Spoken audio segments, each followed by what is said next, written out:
നമസ്കാരം. പ്രസംഗം ഒരു കലയാണ്. ആത്മീയത മുതൽ ആക്രമണം വരെ നടത്തുന്ന ഒരു കല. പ്രസംഗം ഒരു വിദ്യാഭ്യാസമാണ്, പ്രവർത്തിപ്പിക്കാൻ പ്രേരിപ്പിക്കുന്ന വിദ്യാഭ്യാസം.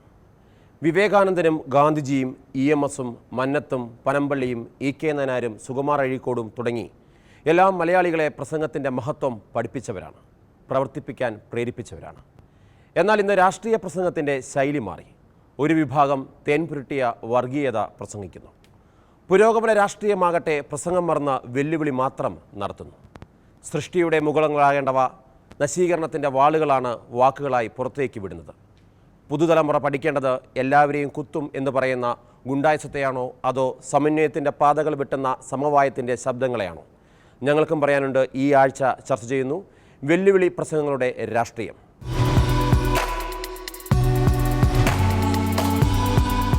അതിഥികളായി പങ്കെടുക്കുന്നത് രാജ്മോഹൻ ഉണ്ണിത്താൻ, PM മനോജ്, ജോർജ് കുര്യൻ, ഫക്രുദ്ദീൻ അലി, സുശീല ദേവി. രാജ്മോഹൻ ഉണ്ണിത്താനിലേക്കാണ്. പണ്ട് മുതൽ ബ്രിട്ടീഷുകാരെ ഇവിടുന്ന് കെട്ടുകടിക്കുന്നിടം വരെയുള്ള കാര്യങ്ങൾ അതിനു മുമ്പും പ്രസംഗം ഒരു വലിയ കലയായി ഇവിടെ ജനങ്ങളെ സ്വാധീനിച്ചിട്ടുണ്ട്. VS അച്യുതാനന്ദൻ പ്രസംഗിക്കുന്നത് നീട്ടിയും കുറയ്ക്കുകയുമാണ്. അതിന് അദ്ദേഹം പറഞ്ഞിട്ടുള്ള മറുപടി തന്നെ, പഴയ കർഷക തൊഴിലാളികളെ സംഘടിപ്പിക്കുമ്പോൾ എൻ്റെ പ്രസംഗം അവർ ശ്രദ്ധിക്കാൻ വേണ്ടി ഞാനിങ്ങനെ നീട്ടിയും കുറുക്കുകയും പ്രസംഗിച്ച് ശീലിച്ചതാണ് എന്ന്. EMS പ്രസംഗിക്കുമ്പോൾ പക്ഷേ കാര്യങ്ങൾ മാത്രമേ പറഞ്ഞിരുന്നുള്ളൂ.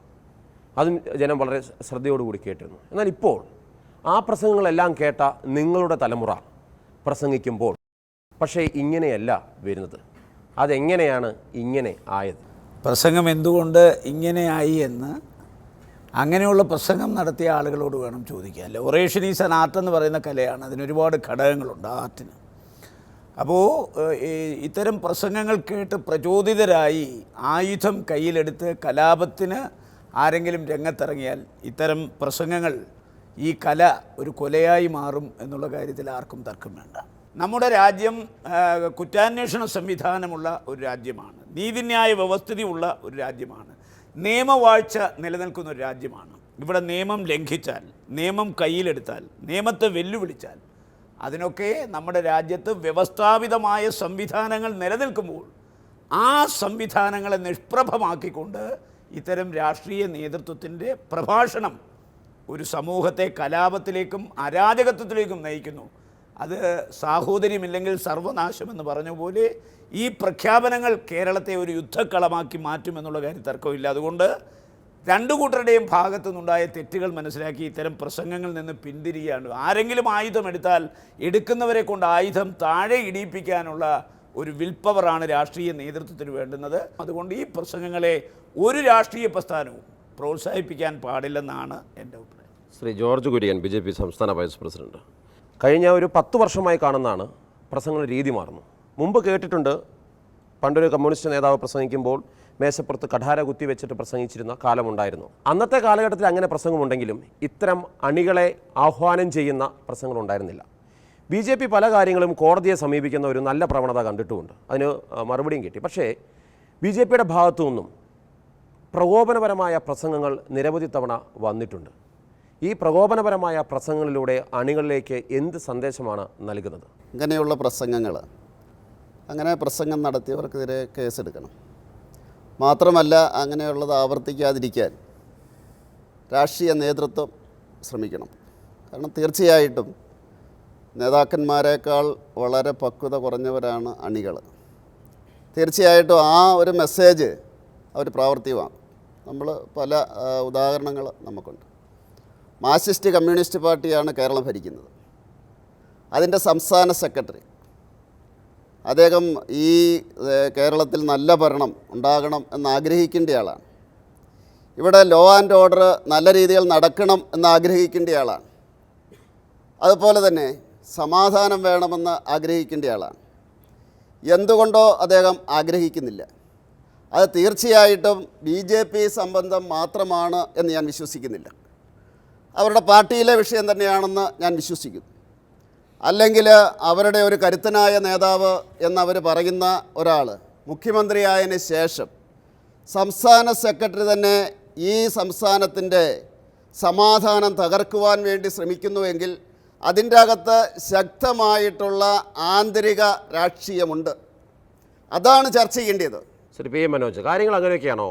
പിണറായി വിജയൻ മുഖ്യമന്ത്രിയായി അദ്ദേഹം ഭരിക്കുന്ന സമയത്ത് പാർട്ടി സംസ്ഥാന സെക്രട്ടറി തന്നെ ഇങ്ങനെ പറയുന്നത് പാർട്ടിയിലെ ഉൾപാർട്ടി പ്രശ്നങ്ങളാണെന്നുള്ള ആരോപണമാണ് ബി ജെ പി പറയുന്നത്. ബി ജെ പിയുടെ ആരോപണമാണ്, ഞാൻ ആരോപണം ഉന്നയിക്കുന്നില്ല. പക്ഷേ നേതാക്കന്മാർ സംസാരിക്കുമ്പോൾ കുറച്ചുകൂടി പക്വത ആവശ്യമില്ലേ? പ്രസംഗം കലയാണ്, ശരിയാണ്. പ്രസംഗം മാധ്യമമാണ്. അതായത് എനിക്ക് ജനങ്ങളോട് പറയാൻ, അല്ലെങ്കിൽ ഒരു രാഷ്ട്രീയ പാർട്ടിക്ക്, അല്ലെങ്കിൽ ഒരു വ്യക്തിക്ക്, ആർക്കായാലും ജനങ്ങളോട് കാര്യങ്ങൾ പറയാനുള്ള മാധ്യമമാണ്. ആ മാധ്യമം എങ്ങനെ ഉപയോഗിക്കപ്പെടുന്നു എന്നതാണ് പ്രശ്നം. അത് ആദ്യത്തെ പ്രശ്നം. രണ്ട്, സഖാവ് കോടിയേരി ബാലകൃഷ്ണൻ നടത്തിയ പ്രസംഗം. കോടിയേരി ബാലകൃഷ്ണൻ ഒരിക്കലും ഒരു അക്രമത്തിന് ആഹ്വാനം കൊടുത്തിട്ടില്ല. അദ്ദേഹം പറഞ്ഞത് അടിച്ചാൽ തിരിച്ചടിക്കും. മാർഷലിന് എതിരഭിപ്രായമുണ്ടോ? അടിക്കാനല്ല പറഞ്ഞത്, അടി ഇങ്ങോട്ട് വന്നാൽ തിരിച്ചടിക്കുമെന്ന്. അതായത് അത് ഗാന്ധിജിയും പറഞ്ഞിട്ടുണ്ട്. ഗാന്ധിജി എന്നാ പറഞ്ഞത്, ഗ്രാമത്തെ ആക്രമിക്കാൻ വരുന്ന, ഗ്രാമത്തിലെ കൃഷി നശിപ്പിക്കാൻ വരുന്ന ഹിംസ്ര മൃഗങ്ങളോട് അഹിംസ പറഞ്ഞിട്ട് കാര്യമില്ല, അതിനെ തല്ലി കൊല്ലുക തന്നെ വേണം എന്നാണ് ഗാന്ധിജി പറഞ്ഞത്. അതുപോലെ അങ്ങനെ ആക്രമിക്കാൻ വരുന്നവരോട് ഈ മറ്റേ ചെകിടും കാണിച്ചു കൊടുക്കുക എന്നതല്ല CPIM-ൻ്റെ നയം. വന്നതുപോലെ തിരിച്ചു പോകില്ല എന്ന് പറയേണ്ടത് ഇവിടെ നമ്മൾ ഓരോരുത്തരും. ഇന്നത്തെ ചർച്ചയിൽ വലിയ വിരോധാഭാസമാണ് മഹാത്മാഗാന്ധിയെയും രാഷ്ട്രപിതാവിനെയും അതുപോലെ കൊടിയുടെയും വാക്കുകളെ. പക്ഷേ ശ്രീ രാജു പണ്ഡിത്താൻ, ഞാൻ വേറൊരു കാര്യം അങ്ങനെയോട്ട് ചോദിക്കുന്നുണ്ട്. ഞാൻ അടുത്ത റൗണ്ട് വരുമ്പോൾ ഞാൻ ചോദിക്കാം. കാരണം ഇത്രയും ഇതായി പറയുന്ന പ്രസംഗത്തെ കുറിച്ച് പറയുന്ന കണ്ണൂര് നിങ്ങളുടെ പല നേതാക്കന്മാരും നടത്തുന്ന പ്രസംഗം ഇതിലും ഭീകരമാണ്. അത് ചർച്ച ചെയ്യാം. പക്ഷെ കണ്ണൂര് നമ്മുടെ നേതാക്കന്മാരുടെ പ്രസംഗത്തെക്കുറിച്ച് നമുക്ക് ചർച്ച ചെയ്യാം. പക്ഷെ ദയവായി ഇന്ത്യയുടെ രാഷ്ട്രപിതാവിനെയും കോടിയേരി ബാലകൃഷ്ണന്റെയും വാക്കുകളെ തുലനം ചെയ്യുന്നത് ശരിയല്ല. ഇത്തരം പ്രസംഗങ്ങൾ നമ്മളെ എവിടേക്കാണ് എത്തിക്കുക? എല്ലാ രാഷ്ട്രീയ പാർട്ടികൾക്കും അവരുടേതായ ഭാഗങ്ങളിൽ ന്യായമുണ്ടാകാം. അവരതിനെ പറയും അടിച്ചാൽ തിരിച്ചടിക്കും, ഇങ്ങോട്ട് വന്നാൽ ചെയ്യും, എല്ലാത്തിനും ഒരു ഈഫ് ഇട്ടിരിക്കും. അങ്ങനാണെങ്കിൽ മാത്രം ഞങ്ങൾ ചെയ്യും. പക്ഷെ അതുവരെ അവർ കാണും, അവരടിക്കും, അവർ തിരിച്ചടിക്കും. ആർക്ക് നഷ്ടം? ഏത് നേതാവിന് നഷ്ടം? ഏത് കുടുംബത്തിന് നഷ്ടം? ഇങ്ങനൊരു പ്രശ്നം കേരളം അഭിമുഖീകരിക്കുന്നുണ്ട്. ഇതെല്ലാം പ്രസംഗത്തിൻ്റെ കുഴപ്പമാണെന്ന് കണ്ടു നിൽക്കുന്നവർ തോന്നും. നമുക്കിപ്പോൾ മാധ്യമങ്ങളിൽ പോലും ഒരു നേതാവിൻ്റെ പ്രസംഗം മുഴുവൻ കൊടുക്കാൻ പറ്റില്ല. കാരണം വെല്ലുവിളിയാണ്. അതിന് രാഷ്ട്രീയ ഭേദമൊന്നുമില്ല. വെല്ലുവിളി അങ്ങോട്ടും ഇങ്ങോട്ടും നടത്തുന്നു. ഇത് കേരളത്തിൻ്റെ രാഷ്ട്രീയത്തെ എത്രമാത്രം മലീമസമാക്കും? കേരളത്തിൻ്റെ പുതുതലമുറയെ ഏത് രീതിയിൽ ചിന്തിക്കാൻ പ്രേരിപ്പിക്കും? നമ്മുടെ നാട്ടിലെ പ്രസംഗത്തിൻ്റെതായ ഒരു ശൈലിയുണ്ട്. അത് ഒരു സ്വാതന്ത്ര്യ സമര കാലഘട്ടം തൊട്ടിട്ട് ഇപ്പം ഗാന്ധിജി ഇങ്ങനെയൊന്നും പറഞ്ഞിട്ടില്ല എന്ന് പറഞ്ഞിട്ട് കാര്യമൊന്നുമില്ല. സ്വാഭാവികം കർഷക പ്രക്ഷോഭങ്ങളൊക്കെ ഉണ്ടായിരുന്ന സമയത്ത് വരേണ്യവർഗത്തെ ഭൂപ്രഭുവിന് ആ രീതിയിൽ തന്നെ വെല്ലുവിളിക്കേണ്ടി വന്നിട്ടുണ്ടായിരുന്നു. ഇവന് ജീവിക്കാൻ പറ്റാത്ത അവസ്ഥ. ഒരുപാട് സിനിമകളും ചരിത്ര പുസ്തകങ്ങളൊക്കെ ആയിട്ട് വന്നിട്ടുണ്ട്. ആ ഒരു കേരളം മാറി മോഡേണിറ്റിയുള്ള പോസ്റ്റ് മോഡേണിറ്റിയുടെ തലത്തിലെത്തിയിട്ടുണ്ടെങ്കിൽ പോലും നമ്മുടെ പൊതുവായിട്ടുള്ള എല്ലാ രാഷ്ട്രീയ നേതൃത്വത്തിൻ്റെയും ഒരു പ്രവർത്തന രീതിയോ അല്ലെങ്കിൽ പ്രസംഗത്തിൻ്റെ രീതിയിലോ തന്നെ വലിയ മാറ്റം വന്നിട്ടില്ല. പുതിയൊരു ജനറേഷൻ വരുന്നുണ്ട്. ഇപ്പോൾ സ്വരാജിനെ പോലുള്ള ജനറേഷൻ വരുന്നുണ്ട്. അവർ മാറ്റങ്ങൾ ഉൾക്കൊള്ളുന്നുണ്ട്, ബലറാമിനെയൊക്കെ പോലെ. എങ്കിൽ പോലും ഉണ്ണിത്താൻ ചേട്ടൻ ഉൾപ്പെടെയുള്ള ആളുകളെ ഒരു പ്രശ്നം എന്ന് വെച്ചാൽ അവരെ പണ്ടത്തെ ശൈലി തന്നെയാണ് പലപ്പോഴും സംസാരിക്കുന്നത്. ആ ഒരു കോണ്ടക്സ്റ്റ് തന്നെ വേണം നമ്മൾ ഇതിനെ കാണാൻ. പിന്നെ സ്പെസിഫിക് കണ്ണൂരിൻ്റേതായിട്ട് വരുമ്പം കണ്ണൂരിൻ്റെ ഈ ഒരു രാഷ്ട്രീയ സംഘർഷം വെറും രാഷ്ട്രീയ സംഘർഷത്തിന് ഉപരിയായിട്ട് അതിന് സാംസ്കാരികവും സാമൂഹികമായിട്ട് ചരിത്രപരമായ ഒരുപാട് തലങ്ങളുണ്ട്. ആ തലങ്ങളിൽ നിന്ന് മാറ്റി നിർത്തിക്കൊണ്ട് കാണുമ്പോൾ ഇതെന്തോ വലിയൊരു ഭീകര പ്രസ്ഥാനം പോലെ നമുക്ക് തോന്നുന്നത്. ഞാൻ ചരിത്രം പറയാം എങ്ങനെ കണ്ണൂർ ഈ പ്രസംഗം തുടങ്ങുന്നു. മനോഹരൻ എന്നെക്കാട്ട് നന്നായിട്ട് അറിയാം. കർഷകർ, പാവപ്പെട്ട കർഷകർ അവിടെയുള്ള ജന്മിക്കെതിരെ അവരുടെ സംഘടനകൾ രൂപീകരിച്ച് സ്വന്തം അവകാശങ്ങൾക്ക് വേണ്ടി പോരാടിയ സമയത്ത് മാടമ്പിമാരെ വിട്ട് അവരെ തല്ലാന്ന് തുടങ്ങിയ സമയത്ത് ഒരു ഗതിയും ഇല്ലാതെ അവസാനം ചാകുമെന്ന അവസരത്തിൽ വന്നവൻ തിരിച്ചടിച്ചു തുടങ്ങിയതാണ്. പിന്നെ സംഘ് എങ്ങനെ അങ്ങനെ വരുന്നത്?